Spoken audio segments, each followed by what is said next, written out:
महबूबा ने तालिबान की शान में जमकर कसीदे पढ़े और तालिबान के बहाने भारत सरकार को धमकी भी दे डाली। भारत में तालिबान फैन क्लब में ये महबूबा मुफ्ती ने ऐसी धमाकेदार एंट्री मारी कि बड़े बड़े शायर भी उनके आगे पानी भरने लगे।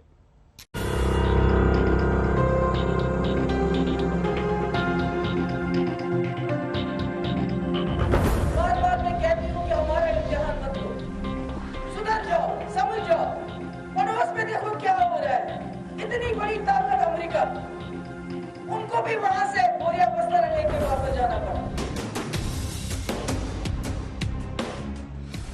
ऐसा लग रहा है कि अफगानिस्तान में तालिबान के खूनी साम्राज्य की तस्वीरें देखकर महबूबा मुफ्ती के मन में खुशी के लड्डू फूट रहे हैं।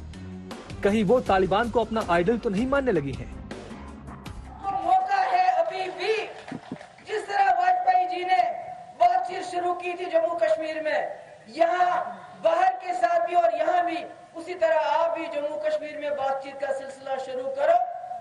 और जो आपने लूटा है गैर कानूनी तरीके से, गैर आईनी तरीके से, जो जम्मू कश्मीर का तशक्कुस आपने खराब कर दिया, जो जम्मू कश्मीर के टुकड़े टुकड़े कर दिए, इस गलती को सुधारो, नहीं तो बहुत देर हो जाएगी।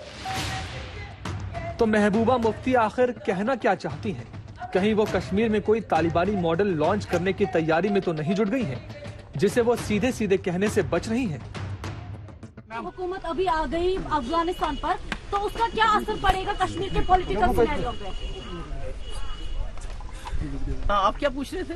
मैम चलिए दूसरा सवाल ही पूछ लेते हैं।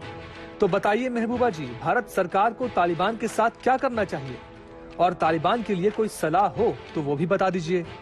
मैं तो अपील करूंगी हिंदुस्तान की जो गवर्नमेंट ऑफ इंडिया है उनको भी, और जो तालिबान है उनको भी मैं कहूंगी, क्योंकि पूरी दुनिया उनको देख रही है इस वक्त तालिबान को, कि वो कोई ऐसी हरकत ना करे जिसकी वजह से पूरी दुनिया के लोग उनके खिलाफ हो जाएं। महबूबा जी, अफगानिस्तान में फंसे भारतीयों की फिक्र करने की आपको कोई जरूरत नहीं है। उनकी जिम्मेदारी भारत सरकार उठा रही है। बस आप तो ये फिक्र कीजिए कि तालिबान आपकी सलाह मानकर थोड़ी इंसानियत बरते, वरना पीएम मोदी की बात सही साबित होने में ज्यादा टाइम लगेगा नहीं। जो तोड़ने वाली शक्तियां हैं, जो आतंक के बलबूते साम्राज्य खड़ा करने वाली सोच है, वो किसी कालखंड में कुछ समय के लिए भले हावी हो जाए, लेकिन उसका अस्तित्व कभी स्थायी नहीं होता। वो ज्यादा दिनों तक मानवता को दबाकर नहीं रख सकती। तो याद रखिएगा महबूबा जी, तालिबान ने आज भले ही अफगानिस्तान पर कब्जा कर लिया हो, लेकिन रहेगा तो वो आतंकवादी संगठन ही। लेकिन महबूबा मुफ्ती को सब्र ही नहीं है। उनकी बातों से ऐसा लग रहा है जैसे तालिबान ने अमेरिका को अफगानिस्तान से बाहर कर दिया, वो भी वैसा ही कुछ कश्मीर में कर देंगी। ये जो मुल्क है हिंदुस्तान, ये एक आइडिया है, ये एक कई मजहबों का, कई डाइवर्सिटीज का, एथनिसिटीज का एक जमावड़ा है। तो कांग्रेस ने इस मुल्क को बचा के रखा, समेट के रखा। उनमें भी कोई गलतियां हुई होंगी, और अब जो हो रहा है पिछले 5-7 साल से जो हिंदुस्तान में हो रहा है, कि लगता है ऐसा कि बीजेपी इस मुल्क को टुकड़े टुकड़े करना चाहती है, हिंदू मुस्लिम के मजहब के ऊपर लोगों को डिवाइड करना चाहती है। तो मेरा ये कहना है कि अगर बीजेपी होश के नाखून नहीं लेती, अगर वो ये नहीं समझती कि वो इस मुल्क के साथ क्या कर रहे हैं, इतने खूबसूरत मुल्क के साथ, इसको कैसे वो टुकड़ों टुकड़ों में बांटने की कोशिश कर रहे हैं, तो आगे बहुत देर हो जाएगी। महबूबा मुफ्ती किसी बहुत बड़ी गलतफहमी में है। भारत एक ताकतवर देश है और हमारे देश के प्रधानमंत्री नरेंद्र मोदी हैं। यहां तालिबानी हो, अलकायदा हो, लश्कर हो, जैश हो, हिजबुल हो, जो देश के खिलाफ, जो भारत की एकता और अखंडता के खिलाफ षड्यंत्र करेगा, जो देश के खिलाफ साजिश करेगा, उसे मलिया मेट करके रख दिया जाएगा। हमारे देश के प्रधानमंत्री नरेंद्र मोदी हैं। कोई जो बाइडेन भारत के प्रधानमंत्री नहीं है कि यहां तालिबान आएगा और अमेरिका की तरह भारत अफगानिस्तान छोड़ देगा।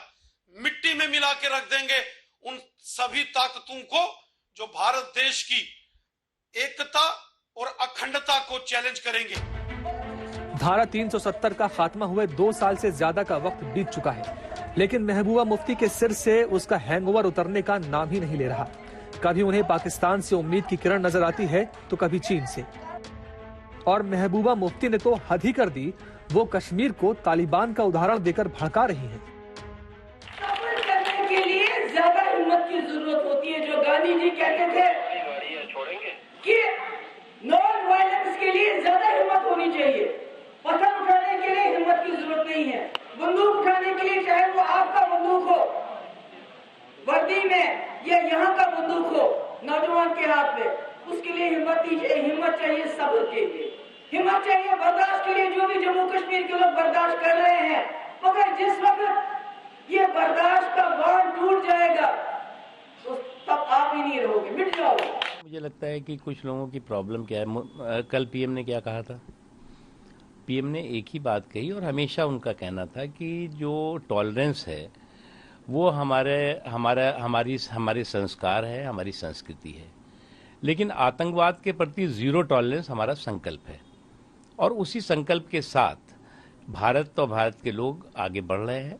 और मुझे लगता है इस तरह के जो लोग ज्ञान देते हैं उनके ज्ञान के पीछे कहीं ना कहीं जो है खोट छिपा होता है। इससे ज्यादा मैं कुछ नहीं कह सकता। सबको पता है कि महबूबा मुफ्ती को धारा 370 से सजा कश्मीर चाहिए, जिसमें वो अपनी सियासत के बीज दोबारा बो सके। लेकिन इसके लिए वो एक वैश्विक आतंकवादी संगठन को अपना आदर्श मानने लगे तो सवाल पूछा ही जाएगा, क्या महबूबा मुफ्ती को तालिबान में कोई कमी नहीं दिखती? सारी कमियां भारत सरकार में ही दिखती हैं। जम्मू में सुनील जी भट्ट के साथ अशरफ वानी, कुलगाम, आज तक।